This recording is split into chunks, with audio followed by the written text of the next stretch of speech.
harassing the children for money because he's an alcoholic. So so there are many women who do want to be free of violence and want to feel safe. So what are the steps for us to be able to provide this kind of protection needed for the women?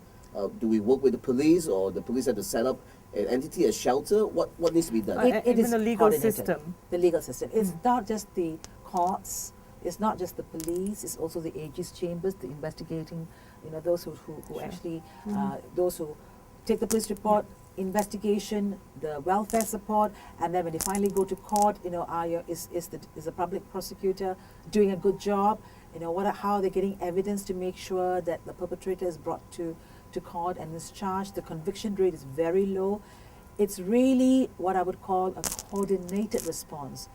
It has to be everybody. And of course, finally, it's people like you and me and television and media that shouldn't keep perpetuating this message that somehow, men have a right to discipline the wife, When I say going back to the coordinated system, for example, the courts, is the magistrate asking the right questions? Is the magistrate making sure that the woman has protection for not only for herself but for her children? Is the welfare officer, when making an application for a protection order, asking the woman the right questions? Because the woman is like really, doesn't really know what to do. Are you sure you're safe? Do you want protection for your children? Do you have a safe place to stay? Investigation process. How do you make sure you investigate? Do I have to get protection only by making a police report? There are so many things that we can do to improve. Because the sad thing is that after, and how many years I've been working on this issue, is that this year there has already been 3 deaths. 3 women have died because of domestic violence. Because of domestic violence. And, domestic homicide doesn't appear out of the blue. It's not like one fine day, I'm going to kill my wife. There are signs. The woman would have made an appeal for help, would have made reports, whatever, You can stop, homicide, murder. The signs were there. But, But nobody bothered? Well, she might have made reports. I know one case she made 8 reports, but, it was not taken seriously. So this is why our police have to be trained very well to ensure that they understand and look out for signs. Where are the how do you know that this particular perpetrator really is very dangerous? Don't focus only on the woman and going, oh, she's going to withdraw the report. Sure. Focus on the perpetrator, monitor him, and make sure that he doesn't. How do you prevent him from committing a crime? Do you think our home ministers, who has always been a man, do not understand the fundamentals that this is something that needs to be done? And that's why the police do not take it so seriously. I think it's men. I don't think it's the home minister. I think generally, people tend to take domestic violence, and men generally. Yeah, because all the home ministers up to date has been men, and that's why they don't seem to understand. There's no guarantee if there's a woman up there, she's going to be doing a better job. I hope she will. I think women are more sensitive, but I don't want to get into kind of a sexist comment to say only women can do it. What I want, whether it's a man or a woman, as long as the person is gender sensitive, I think generally we tend to minimize domestic violence, sexual harassment, rape, because it happens to women, because we minimize women, and that's, I know I'm being very simplistic in my response, but really at the end of the day, do we value women enough to be able to say, you know what, they're equal to us, and we need to make sure that everything is in place. And I think that generally society feel that it's the man's right to do that to a woman or his wife, or it's their duty as husband to actually do that to the women. But I do want to go back to the statement that you just made, which is that take women as equals. Are we really equals? I've spoken to a lot of women. They want to be treated equally. They want to be given the same equal opportunities, which I totally agree and appreciate. But are we really equals? Can we really function equally? I think what we want is equal outcomes. We are all human beings. Obviously, you are a man, I'm a woman. I can give birth, you can't, right? There are biological differences, but at the end of the day, we want our roles can be equal, our importance can be equal, what we can contribute and what we can expect from society can be equal. Different roles doesn't mean that you are, different. You have different abilities, different roles, capacities and capabilities, but it doesn't mean one is less than the other. So we want Obviously, equal. there's something quite a bit wrong here because the cases of domestic violence just escalates over time, even in 3 months. The first 3 months of last year to horrible. this year, And yeah, the it's recent, double. It doubles. elevator Exactly. issue, right? Yeah, yeah. Isn't it amazing that social media can actually come out with the truths, and there you are, right in front of you. The man is beating his wife. This child is witnessing it.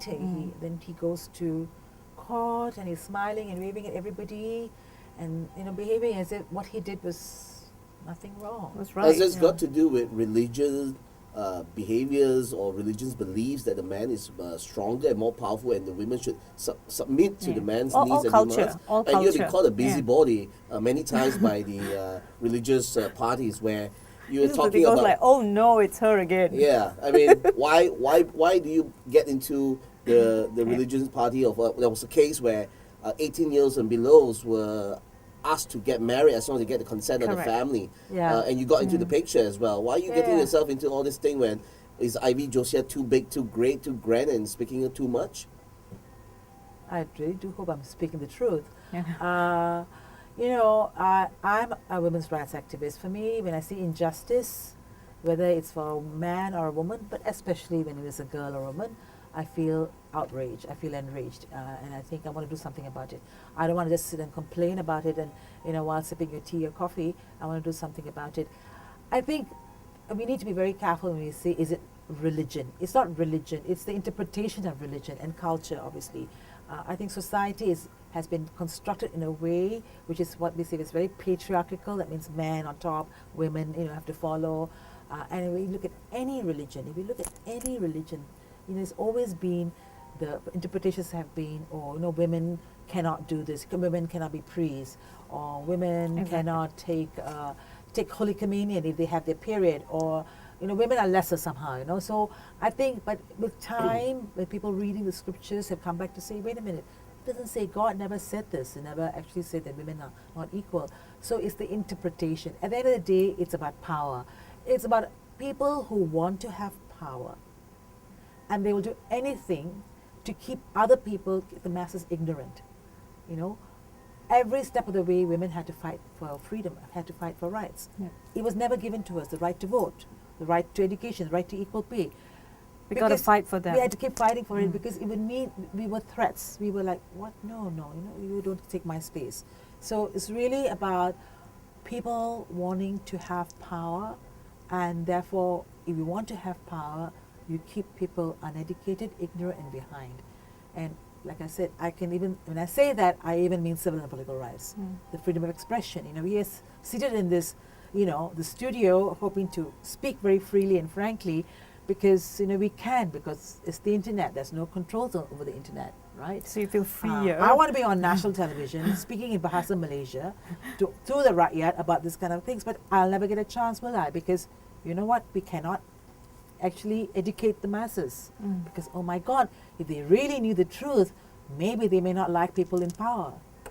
So Exactly. Okay, we need to wrap it up. Ernie, any final questions from you? Yes, if there's one thing that the leader of the country should be doing for the women, what should that law be put in place? What is your wish list? The first oh gosh, one I mean, there's on so that many wish laws list. that we want in place, but I think we just want the leader of this country, or the ruling government, or any government for that matter in this country, whether it's the Perak government or the Penang government or the federal government, whether it's opposition government or the ruling government, we want a government that's called the state. The state has to understand it has responsibilities. I think they need to put to action the many, many, many, many policies and many, many plans that we have suggested to them. There are many things on paper, but not necessarily being implemented properly.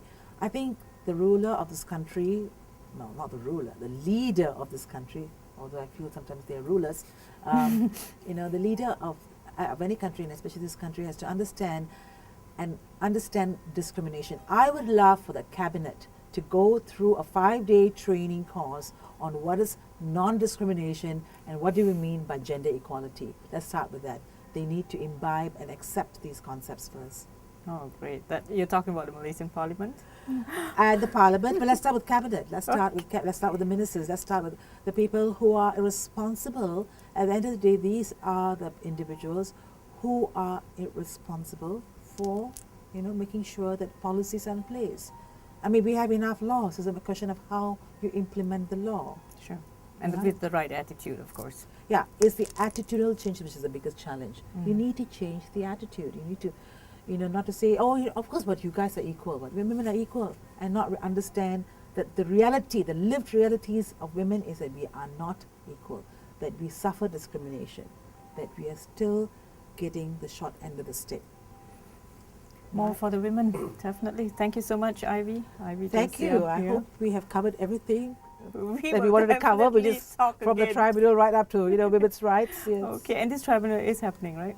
The tribunal is from the 18th to 22nd. There are attempts to stop it. That's what we heard. There are. Yeah. Okay, I'm hearing it for the first time. Now, of course, always is rumors. I don't understand. I don't accept it. I think it's a democratic process. I think it's an initiative by the people for the people.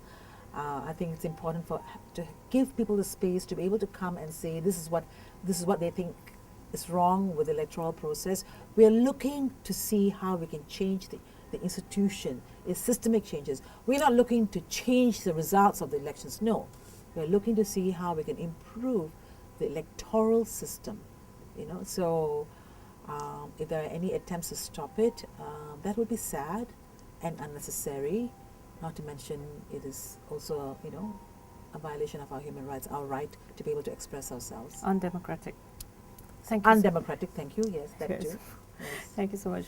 Thanks, Ernie, for joining us. And Ivy Josiah, good luck. Yeah, Thank you. In your Thank you. endeavors, there's a lot. And please do come and participate. Just look up your Facebook. Look for People's Tribunal. It's at Hotel Empire at Subang Jaya from the 18th to 22nd from 9 to 5. There's a KMT commuter. It's near the Subang Parade area. So do come. We have a seating space for 150 people. Come and see Professor Gurdial present evidence to a panel of 6 eminent persons, who will then judge, who will then come to a conclusion and offer recommendations so that we have a better and fairer, just free and fair elections in this country. Great. Thank you so much. And thanks to all of you who have been watching. We hope this will make a much better, freer, and of course, a fairer Malaysia for all of you. Thank you so much for joining us. Bye-bye.